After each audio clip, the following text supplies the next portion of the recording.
The United Nations International Court of Justice has ordered Israel to end its occupation of the Palestinian territories as rapidly as possible and make full reparations for what it says internationally wrongful acts in a sweeping and damning advisory opinion that says that the occupation violates international law.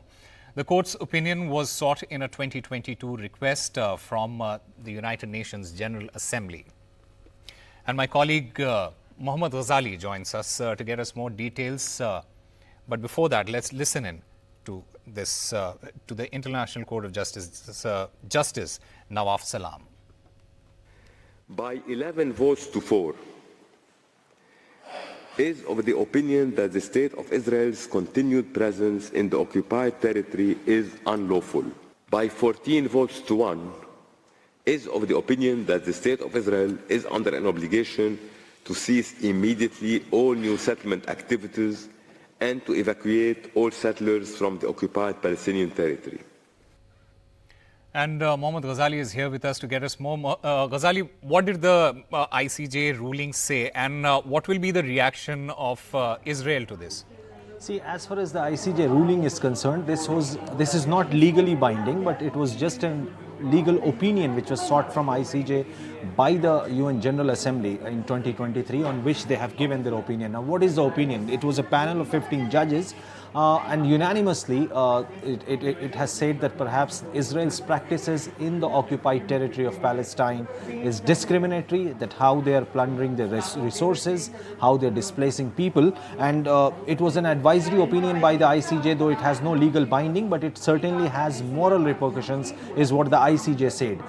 It also sort of vindicated the stand of Palestinian Authority or the civilians of Palestine, as well as many NGO and rights groups which vouch for Palestinian right of self-determination, that how the Palestinian area of West Bank and Gaza are under occupation. So the occupied territory is the terminology which even the ICJ has used, and which was categorically rejected by Benjamin Netanyahu and his colleagues in the government, the most far-right government Israel has ever seen.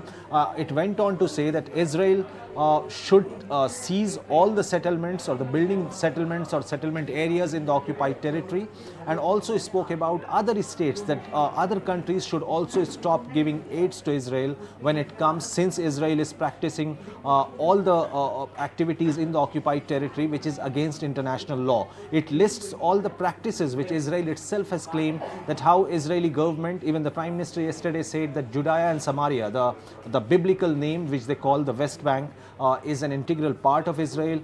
Jewish people are not settlers there, they own the land, is what the Israeli Prime Minister reacted to after the ICJ ruling about it. But this is very significant considering the fact that Mr. Netanyahu, as well as leaders of Hamas, have also been facing arrest warrant from ICJ, from the same court. And now, in the next few weeks, Mr. Netanyahu is also going to address the Congress in the United States. He will be visiting United States at a time when he is facing arrest warrants in many European countries, those who are signatories to the ICJ. So amid all this particular judgment certainly gives a lot of impetus to people involved for the rights of Palestine, for those who say that perhaps Palestine is an occupied territory by Israel, and how Israel has been building settlements in West Bank and in areas of West Bank which is militarily controlled by Israel. So these issues were discussed, have been mentioned in the judgment there, though it will not have any legal binding on the entire issue, because it was just an advisory opinion which was sought by UNGA, but certainly a big push for Palestine at a time when Israel has also waged a war against Hamas in Gaza for the last 7 months.